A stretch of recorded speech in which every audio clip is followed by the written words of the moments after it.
entendendo os contratos agrários, o que de fato são contratos agrários. Quando a gente fala de contratos agrários, nós temos dois tipos: os contratos onerosos e os contratos não onerosos. Quais são os mais comuns no agronegócio, os que a Receita mais está fiscalizando? Contrato de arrendamento e contrato de parceria rural. Nós temos algumas distinções entre eles, tanto física, financeira e tributariamente, mas nós temos o contrato que não é oneroso, que é o contrato de comodato, e também o contrato de condomínio rural, que é um dos mais utilizados, porém menos legalizados. Por que menos legalizados? Nós temos muitos produtores que fazem na prática o contrato de condomínio, porém eles não executam a parte legal, a parte da inscrição estadual da maneira correta, não fazem contrato. Geralmente, como a gente conhece no agro, é no fio do bigode.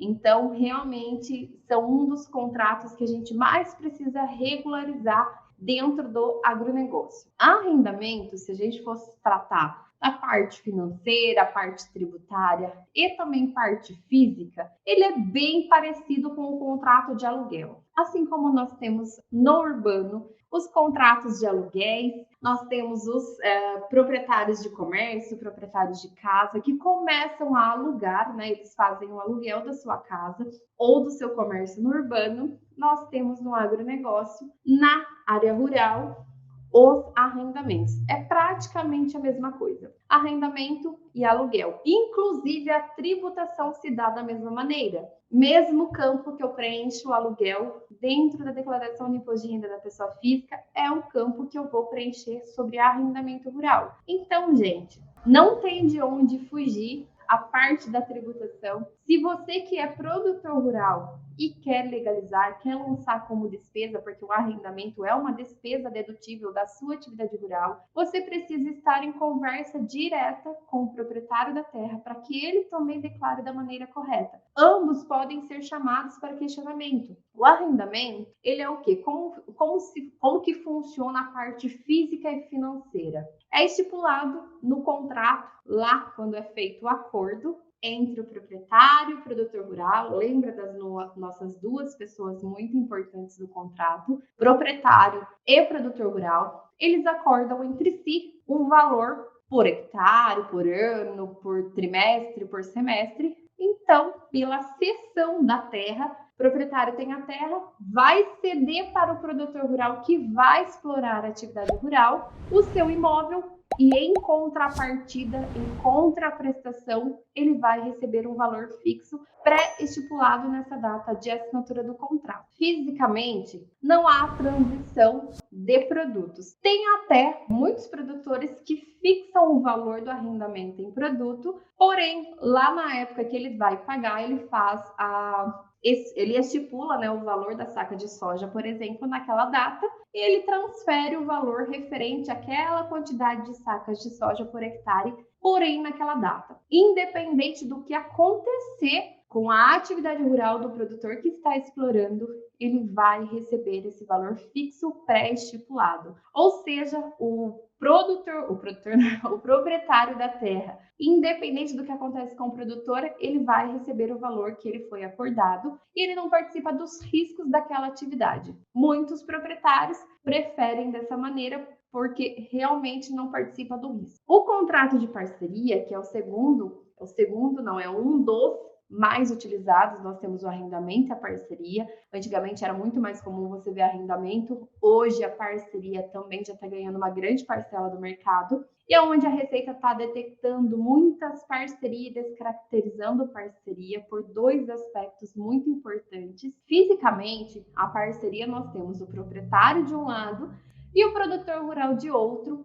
A contraprestação dessa cessão do imóvel rural, ela se dá através de frutos da parceria. Ou seja, o produtor rural está explorando, ele acordou em contrato, por exemplo, que 20% da minha produção, ou seja, dos frutos daquela minha parceria, serão do proprietário da terra. Tudo explicitamente acordado em contrato, mas eu vou compartilhar os frutos daquela atividade. Por exemplo, eu disse que 20% da minha produção Estatuto da Terra, ele dá as porcentagens específicas conforme o contrato que eu estou lá na assinatura do contrato, eu vou estipular qual que é a minha porcentagem segundo o Estatuto da Terra. Hoje é muito comum a gente ver no agronegócio a porcentagem 80-20, ou seja, o produtor rural fica com 80% dos seus frutos e o proprietário 20%.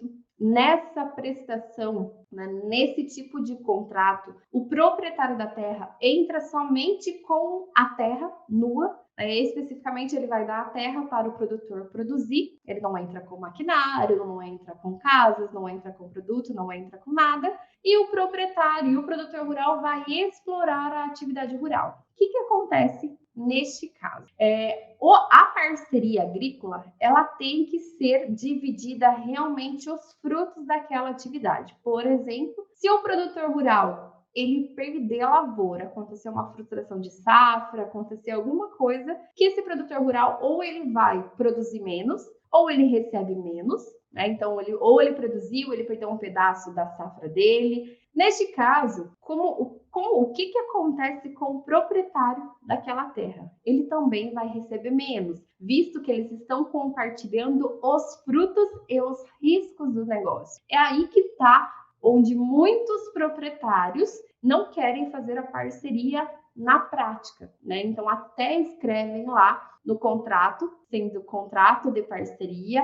Já vou falar um pouquinho para vocês sobre a parte tributária e por qual motivo é mais vantajoso para o proprietário da terra realmente ser parceria na parte tributária. Porque física e financeiramente, o que distingue realmente é o quê? É o fato de o arrendamento ser recebido em dinheiro, um valor fixo pré-estabelecido em contrato, independente do que acontecer com a lavoura de quem está produzindo, o meu valor como proprietário, que eu estipulei R$40 mil por hectare, R$40 mil por ano, por trimestre, por mês, ou até mesmo R$40 mil por 2 anos, né? Então, tudo que eu estabeleci lá na minha data de assinatura do contrato, eu vou cumprir, né? Então, o proprietário vai cumprir com tudo que a gente acordou. O que acontece? Neste caso, não há risco nenhum para o proprietário da terra. O que aconteceu não faz muito tempo? Nós tivemos, há um tempo atrás, produtores rurais do Sul que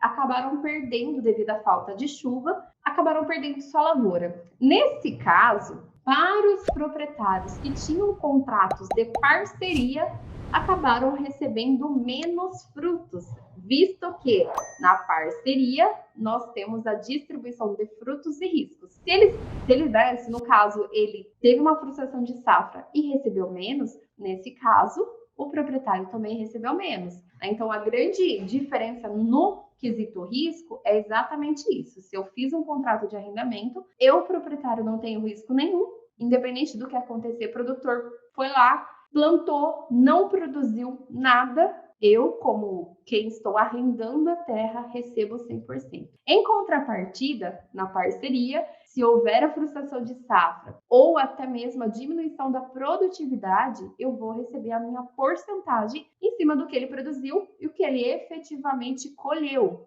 Isso eu vou receber em produto, tá? Não em dinheiro. A parceria, a grande diferença física da parceria é o recebimento da parceria em produto, dos frutos da parceria em produto. Sim, o produtor rural, ele vai lá pegar a quantidade de sacas de soja que ele produziu, vai dividir o que pertence a ele, o que pertence ao proprietário, transfere esses produtos físicos, não é financeiro, os produtos físicos, para o proprietário. O proprietário vai vender esses produtos e, nesse caso, ele também é um produtor rural. Ele pega os frutos dele em produto, vende e lança dentro da atividade rural. Lembra lá do anexo da atividade rural? Então, ele lança dentro do anexo da atividade rural. E ele pode ser tributado com uma alíquota efetiva de até 5,5%.